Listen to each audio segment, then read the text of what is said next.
अस्सलाम वालेकुम सारे दोस्तों को सलाम जी। अज सोशल मीडिया के उत्ते एक वज़ीर आला की तरफों एक मैसेज चल रहा सी जी कि इस दफ़ा पंजाब दे विच आलू की तारीखी पैदावार का संगे मील हासिल कर लिया गया तो पिछले साल नालों आलू की पैदावार जी 25% ज़्यादा हुई। तो मैनू समझ नहीं आई इस मैसेज की कि मैसेज जिहड़ा मकसद की सी ते एक क्रेडिट किहनूं दिता जा रहा वा। तो काश के कोई वज़ीर आला साहबा नूं कोई समझाने की कोशिश करता कि ये दसो जनाब कि इस दफ़ा किसान का पिछले साल नालों किन्ने 100% नुकसान होया। तो किसान बेचारा खेत वेला छड्डे ते तां भी मरदा, जे वो कुछ बीज लैंदा काश्त कर लैंदा तो फिर उतों ज़्यादा मरदा। तुसी अंदाज़ा करो कोई राकट साइंस नहीं कि जिहदी कोई समझ नहीं आउंदी।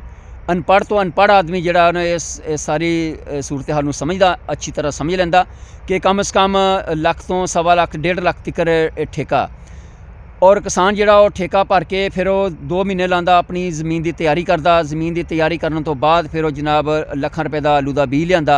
आलू का बीज लिया के वो काश्त करदा, फिर उन्होंने DAP पाउंदा, फिर यूरिया खाद पाउंदा, फिर उन्होंने पानी लाउंदा, फिर उन्होंने जनाब कदी सल्फर पाउंदा, कदी पोटाश पाउंदा, कदी जनाब उन्होंने जिंक पाउंदा, तो फिर उन्होंने जड़ी बूटियां वाली स्प्रेयां करदा, फिर उन्होंने कीड़े मकोड़े वाली स्प्रेयां करदा।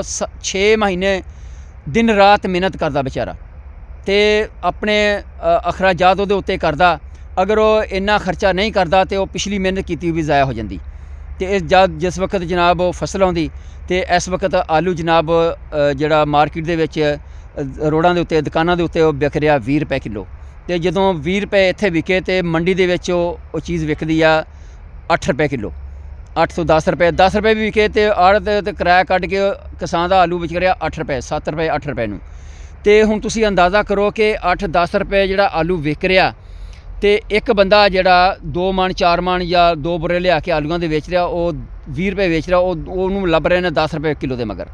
तो 10 रुपए लिया के वो अपनी दिहाड़ी कमा रहा 1000-2000 रुपए। तो असी वो मुखालफत नहीं कर रहे कि वो 10 रुपए क्यों लै रहे, वो बेचारे की इन्नी दिहाड़ी बनती है, अपनी मजदूरी बनती, उन्हें लिया के वेच रहा।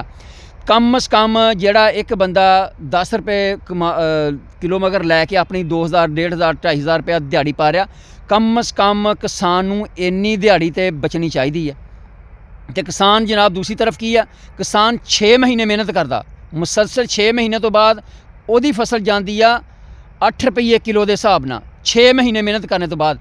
तो जिहड़ा बंदा रोज़ाना की मेहनत कर रहा वो 10 रुपये कमा रहा, 10 रुपये कमाए तो फिर वही दिहाड़ी बनती 2000 रुपया। तो सिर्फ एक समझाने के वास्ते आ, एक मुआजना करने वास्ते, एक कैलकुलेशन करने वास्ते, एक फार्मूला समझाने वास्ते गल दसी आ कि किसान जिहड़ा वो बेचारा किन्ने क नीचे चला गया, किन्ने को नुकसान दे विच चला गया कि वो उस बेचारे नूं इन्नी मजदूरी भी नहीं मिलती, उन्नी मेहनत का भी नहीं पैसा मिलता कि जिन्ना एक आम रेहड़ी वाला बेचारा जाके मंडी चों लिया के बेच के दिहाड़ी पाउंदा, इन्नी भी दिहाड़ी नहीं पैंदी किसान की।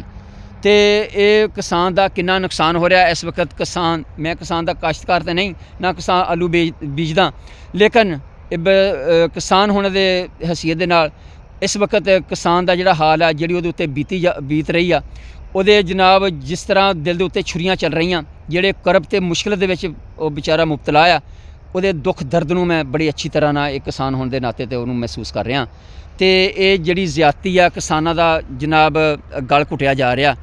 तो ये साडे जिहड़ा हुकूमतां नूं, साडे महकमा ज़राअत नूं, साडे करता धरता नूं पता नहीं क्यों नहीं होश आंदी, क्यों होश दे नाखन नहीं लैंदे। इस ज़राअत जिहड़ी आ साडे मुल्क दी रीढ़ दी हड्डी आ, इहनूं जनाब तबाह कर दिता, ये रीढ़ दी हड्डी तोड़ दी, तो साडी मईशत किदां बेहतर हो सकती है। तो खुदारा कुछ ना खुदा दा खौफ करो। ये सिर्फ क्रेडिट पैदावार दी ना लो, देखोगे उस पैदावार के पिछे उहदा किसान बेचारे का नुकसान कितना होया, उहदे किसान दा भी कोई उहदे नुकसान का कोई अजाला करने का भी कोई सोचो।